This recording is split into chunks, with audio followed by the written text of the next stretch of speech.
If you need some coins for the Trophy Titans promo, make sure you check out MMOXP.com. Their link is down in the description. They're very fast, they're very cheap, they're very reliable, and if you use my code Rema, you can get yourself a nice 5% discount. What's up guys, my name's Ash and welcome back to a brand new video. In today's video guys, I've got some custom tactics and player instructions for one of the best aggressive pressing formations in FIFA 23. This is the 4-3-1-2. Now, this is a formation that I'll only really use if I really want to destroy opponents, or if I want to get games done quickly, or if I'm just feeling like being a bit more aggressive in the way that I play. It's a very fun formation to use, but just know guys, if you get destroyed, you get destroyed badly, so just keep that in mind when you use this. Now, just before we get into today's video guys, I'd very much appreciate it if you could drop it a thumbs up, as that does really help me out with the YouTube search algorithm. Also subscribe to the channel if you are new so you never miss out on any videos like this one, and don't forget to turn on notifications so you are notified when a video is posted. And with all that aside guys, I hope you have a fantastic rest of your day, and I hope you enjoy the video. So let's get right into it guys. Okay guys, so for the custom tactics with the 4-3-1-2, on the defensive style, I actually like to use press after possession loss. Now, like I said, I use this formation when I want to be aggressive. So press after possession loss means when we lose the ball, we're going to be very quick to get back onto the opponent. So we're not going to give them much time to get out from their defense, and we're going to put them under a lot of pressure very instantly. Now, if this initial pressure doesn't work, we will stop the pressure and then we will just kind of like sit off and be a bit more balanced. So press after possession loss, super useful to keeping up pressure on your opponent.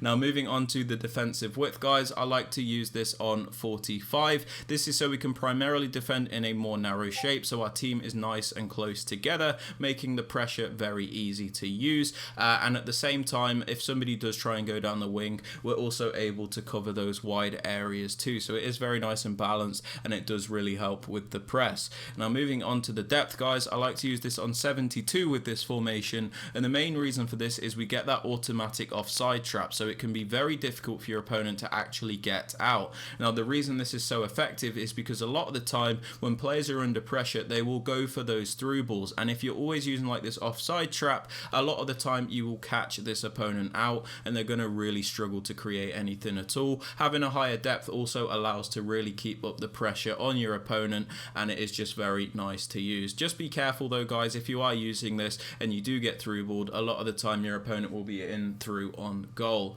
Now moving on to build up play guys, I still like to use this on balance because it is still the most controlled form of build up. Sometimes you want to play a little bit slower, sometimes you want to be a little bit quicker, so it's just nice to have this on balance so you can do a bit of everything. It's also the most suited for FIFA 23 gameplay experiences, where sometimes you can have fast gameplay, other times you can have slow gameplay. It's just the most suited for all of the types of gameplays.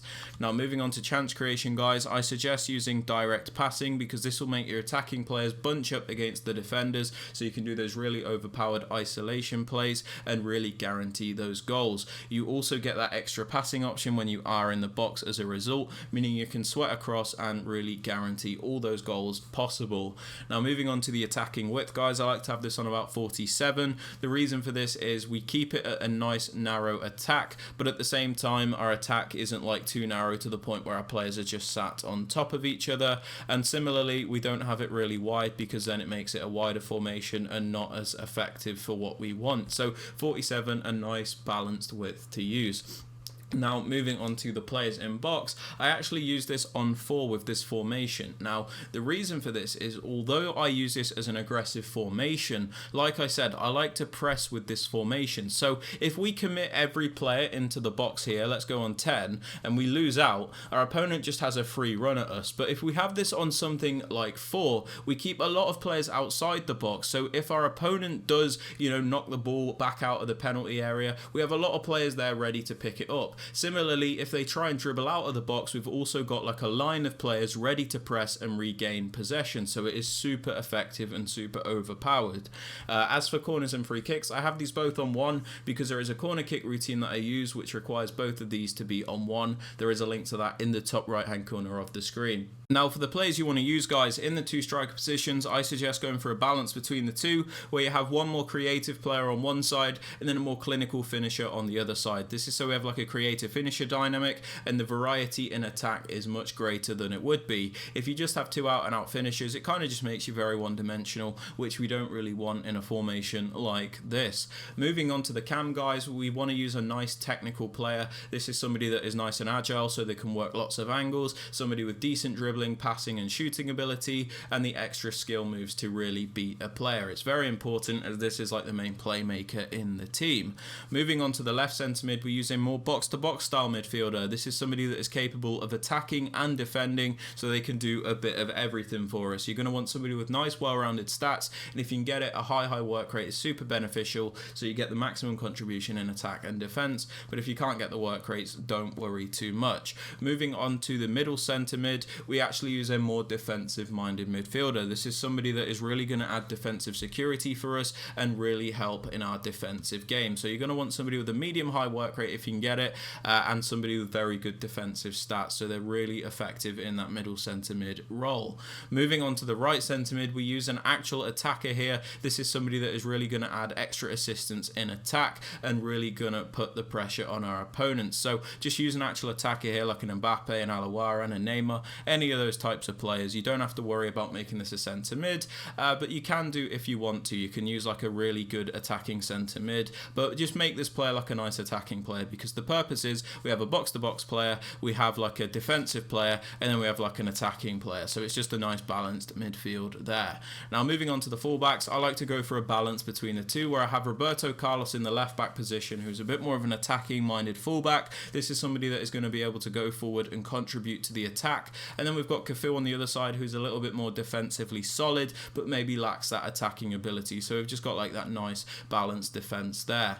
As for the centre backs and the goalkeeper, these just need to be as meta as possible. There's not too much to say about them, to be honest with you. Now moving on to the player instructions guys, on both strikers I just have them on stay central. Now this is important because we don't want them drifting off into the wide areas. They are our strikers, so we do need them to be in the central areas where they should be, which is why we have them on stay central. I also have them on mixed attack to make them get a bit more involved in the build up, so we get more out of these players. If you put them on getting behind, sometimes they're very one-dimensional and it's not very good to use in my opinion. So stay central, mixed attack on both strikers. Now moving on to the cam guys, we just leave him on completely default settings. In a formation like the 4-1-2-1-2, I'll kind of just put this player on comeback on defense to make this like a 4-4-2 shape when we are defending, but in this formation I don't, because I always want the cam to be as far up the pitch as possible.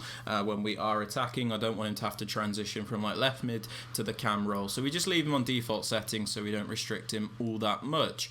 Moving on to the left centre mid, the more box to box style player, I actually have him on stay back while attacking and cover centre. Now the reason I have him on stay back while attacking is because, like I said, I don't really tell the cam to come back, so sometimes it's important for this box to box midfielder to stay a little bit further back, so we've got a bit more defensive coverage on this side. If we have him on balanced attack, it can make us very imbalanced in defense and not very effective, and we can just get cut apart, so we can kind of pick and choose when we send this player forward. We also have him on cover centre, so he does cover the central areas when we are defending, and it makes the press very easy to use because our players are a bit closer together. Now moving on to the middle centre mid, we have him on stay back while attacking and cover centre. We have him on stay back while attacking because he is a more defensive minded centre mid, so we do want him to stay back. We don't really want him bombing forward. He is there to add the defensive security. We also have him on cover centre, so he is covering those central areas, and like I said, it makes the press very easy. We don't really want him covering the wings here. Moving on to the right centre mid, where we use a more attacking minded player, we have him on get forward, get into the box across and cover centre. We have him on get forward, so he's not scared to join the attack. He will always be looking to contribute. We have him on get into the box across, so he really does commit into the penalty area and give us an extra option. And we also have him on cover centre, so he does cover those central areas when we are defending. Now moving on to the left back, my more attacking minded fullback, we have him on balanced attack and overlap. The reason we do this is because the 4-3-1-2 is obviously quite a narrow formation, so sometimes we need to add extra width to the attack. So having him on balanced attack and overlap means he's going to join the attack for us, and he's going to make the overlapping runs to add a wider option option for us, which is super beneficial. Now moving on to the right back, the more defensive fullback, we just have him on stay back while attacking, so we always at least have 3 at the back, and it makes us as defensively sound as possible without limiting our attack. As for the centre backs and the goalkeeper, I just leave them on default settings and I do not touch them. But yeah guys, they're my custom tactics and player instructions for the 4-3-1-2. If you guys have enjoyed or found this useful, I'd very much appreciate it if you could drop it a thumbs up, subscribe to the channel if you are new so you never miss out on any videos like this one, and don't forget to turn on notifications so you are notified when a video is posted. And with all that aside guys, I hope you have a fantastic rest of your day, and I will catch you all in the next one. Peace.